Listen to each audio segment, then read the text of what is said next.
오늘부터 며칠 동안 창세기 19장 말씀을 살펴보겠습니다. 창세기 19장 말씀은 소돔성의 멸망에 관해 기록하고 있는 말씀입니다. 그런데 오늘 우리의 눈높이로는 이해하기 힘든 이야기들이 여러 가지 기록되어져 있습니다. 그 첫 번째는 이것입니다. 천사들이 나그네 모습으로 소돔성을 방문했습니다. 롯이 그것을 보고 집으로 맞아들여서 그들을 환대했는데, 이것을 알게 된 소돔성의 사람들이 몰려들어서 그들과 상관하겠다라고 말을 합니다. 왜 소돔성의 사람들은 이 두 명의 나그네와 상관하려고 했는지, 이것이 오늘 우리의 질문입니다. 또 다른 질문이 있습니다. 나그네들을 보호하기 위해서 롯이 취한 태도가 무엇입니까? 아직 남자를 알지 못하는 딸이 있으니 그 딸들을 데려가서 마음대로 하라라고 이야기를 합니다. 딸들을 희생시키는 롯의 태도는 이해하기 힘듭니다. 소돔성을 빠져나가다가 롯의 아내가 뒤를 돌아보았습니다. 그리고 어떻게 되었습니까? 소금 기둥이 되었습니다. 왜 롯의 아내는 소금 기둥이 되었는가? 우리가 살펴보아야 할 중요한 질문 중에 하나입니다. 그리고 또 난해한 이야기가 하나 있습니다. 무엇입니까? 롯의 두 딸이 아버지를 취하게 해서 아버지와 관계했고, 그리고 자녀를 낳았습니다. 왜 롯의 두 딸은 아버지를 취하게 해서 아버지와 관계를 했고, 그리고 자식을 낳아야만 했는가? 이것이 우리가 창세기 19장을 읽을 때 가지는 질문입니다. 그런데 여러분, 우리가 창세기 19장을 읽을 때 아주 중요한 것이 있습니다. 무엇이냐면 색안경을 벗고 창세기 19장을 읽어야 한다는 사실입니다. 어떤 색안경입니까? 동성애라는 색안경입니다. 우리는 이런 생각을 가지고 있습니다. 소돔은 동성애 때문에 망했다.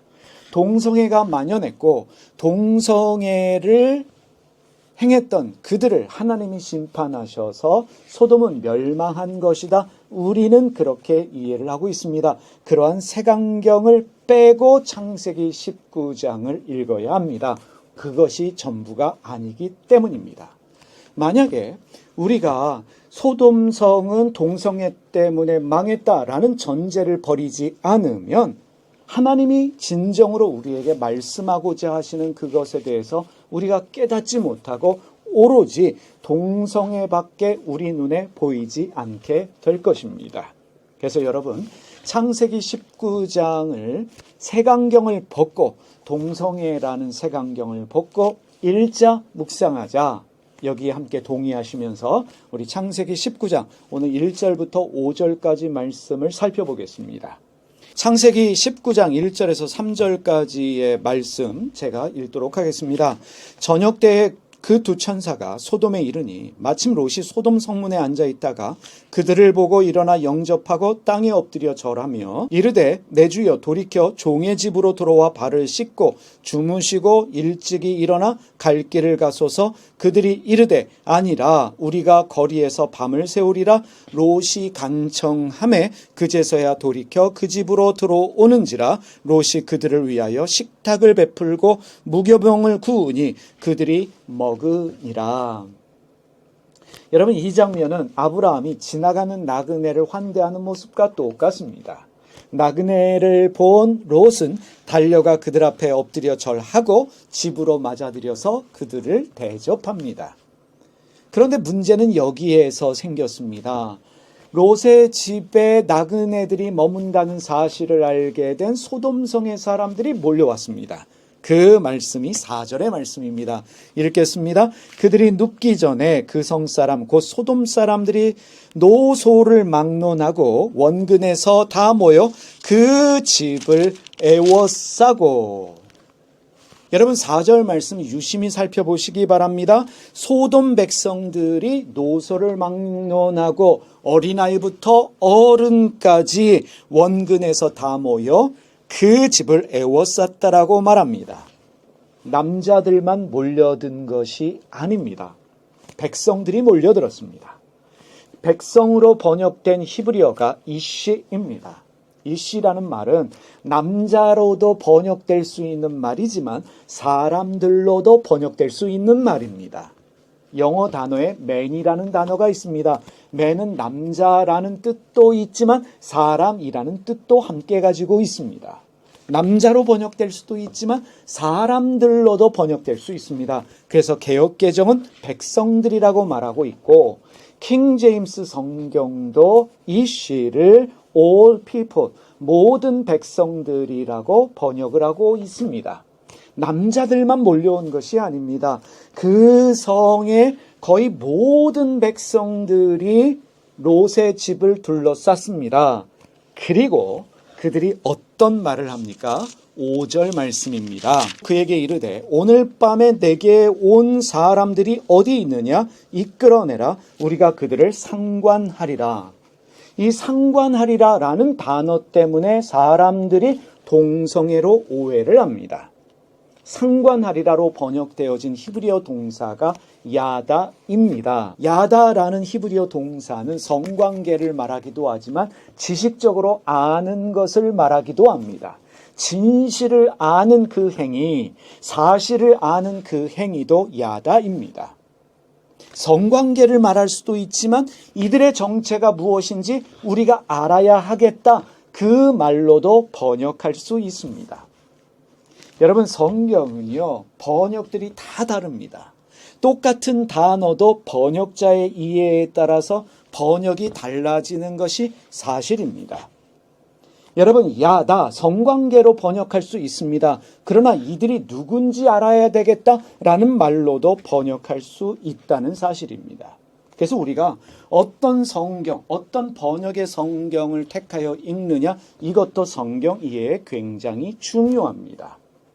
NIV 영어 성경은 이렇게 번역하고 있습니다. 상관하리라 라는 말을 We can have sex with them 이라고 말하고 있습니다. 그들과 성적 관계를 가져야겠다. 그런데 킹 제임스 성경은 We may know them. 우리가 그들에 대해서 좀 알아야겠다라고 말하고 있습니다. 그들의 정체가 무엇인지, 그들이 무엇을 하는 사람인지 알아야겠다라고 말하고 있습니다. 공동번역을 보니까 공동번역은 재미를 좀 봐야겠다. 개역개정과 새번역은 상관해야겠다라고 말하고 있습니다. 한글 성경을 번역한 사람들은 이 야다를 성적 관계로 이해하고 있다는 것을 알 수 있습니다.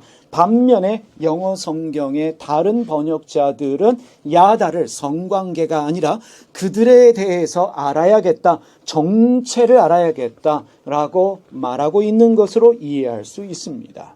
여러분들은 어떻게 이해하십니까? 여러분, 소돔성의 모든 사람들이, 남자만이 아니라 모든 사람들이 몰려와서 롯의 집을 둘러싸고 이들을 우리가 신문에서 이들이 누구인지 알아야겠다라는 것으로 여러분이 이해하십니까? 아니면 소돔성의 남자들이 몰려와서 이 두 명의 남자와 우리가 동성 관계를 가져야겠다라는 것으로 여러분들이 이해하고 계십니까?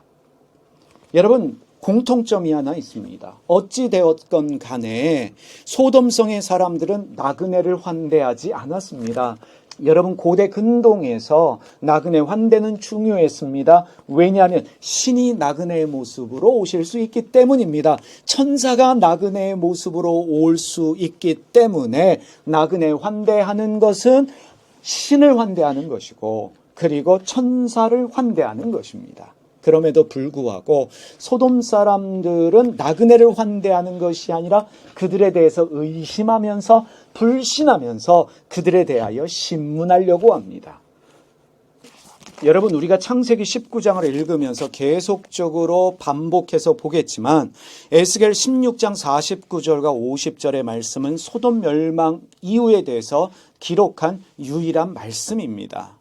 여러분, 에스겔 16장에서 뭐라고 말씀하고 있습니까? 내 동생 소돔의 죄악은 이러하다. 소돔과 그의 딸들은 교만하였다. 또 양식이 많아서 배부르고 한가하여 평안하게 살면서도 가난하고 못 사는 사람들의 손을 붙잡아 주지 않았다. 오히려 그들은 교만하였으며 내 눈앞에서 역겨운 일을 하였다. 그러므로 내가 그것을 보고는 그들을 없애버렸다. 여러분, 그들은 교만했습니다. 배부르고 한가하며 평안하게 살면서도 가난한 사람들을 돌보아주지 않았습니다. 그리고 주님 앞에서 역겨운 일을 하였다라고 말하고 있습니다. 그 역겨운 일을 사람들은 동성연애로만 이해하려는 경향이 있습니다. 주님 앞에서 역겨운 일이 무엇이겠습니까? 수만 가지의 일일 것입니다. 한마디로 그들은 친절하지도 않았고 너그럽지도 않았고 바르게 살지도 않았습니다. 그래서 심판받은 것입니다. 오늘 중요하게 보아야 할 것은 이것입니다. 우리가 기존에 가지고 있던 색 안경을 벗어야만, 나의 기존의 생각을 버려야만 성경에서 말씀하시는 주님의 음성을 새롭게 경험할 수 있다는 것입니다. 문제는 동성애가 아니었다는 사실입니다. 여러분, 다시 한번 정리하겠습니다. 소돔성에서 몰려든 사람들, 남자들을 말할 수도 있지만 일반적으로 사람들을 말하는 단어입니다.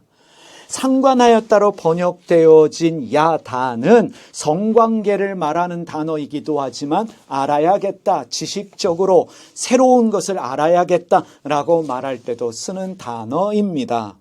그래서 여러분, 성경을 읽을 때는 내 생각을 버리는 것이 중요합니다. 내 고정관념을 던져버리는 것이 중요합니다. 그리고 할 수만 있다면 원어를 통해서 성경에서 말씀하시는 것이 무엇인 줄 알아야 하고, 다양한 성경 번역들을 통해서 번역자의 생각이 어떠한지를 아는 것도 우리에게는 참으로 중요한 일입니다. 내 생각을 버립시다. 내가 가진 고정관념, 내 색안경을 벗고 주님이 나에게 말씀하시는 것을 기대할 때, 넓은 마음으로 성경을 읽을 때 우리는 주님 주시는 감동으로 인해서 우리의 신앙의 깊이가 더하여질 줄 믿습니다. 거기서 신앙의 성숙함이 생겨난다는 것을 여러분 기억하시기를 바랍니다. 기도하겠습니다. 하나님 아버지, 우리의 고정관념을 버리고 우리의 생각을 버리고 성경을 읽게 하여 주시옵소서. 색안경을 끼고 내 생각으로 성경을 이해하고 해석하고 적용하려는 것이 아니라 내 생각, 내 고집, 나의 모든 것들을 내려놓고 나를 비워내며 주님의 말씀 앞에 앉아 있게 하여 주시고, 그러므로 말미암아 성경을 통해서 나에게 말씀하시는 주님의 음성을 들을 수 있는 저희 모두가 되게 하여 주시옵소서. 하나님, 특별히 앞으로 창세기 19장을 통해서 소돔성 멸망에 대하여 이해할 때 이 세상을 바라보시는 주님의 마음에 대해서 더 깊게 깨달아 아는 은혜가 저희 가운데 있게 하여 주시옵소서. 예수님의 이름으로 기도드립니다. 아멘. 하늘에 계신 우리 아버지, 아버지가 어떤 분인지를 저희에게 보여주시옵소서. 세상을 바로잡아 주시고 아버지의 뜻이 하늘에서와 같이 땅에서도 이루어지게 하소서. 오늘 저희에게 일용할 양식을 주시고 저희에게 빚진 사람들의 빚을 탕감하여 준 것 같이 저희 빚을 탕감하여 주시옵소서. 저희를 유혹에 빠지지 않게 하시고 나쁜 일을 당하지 않게 하소서. 아멘.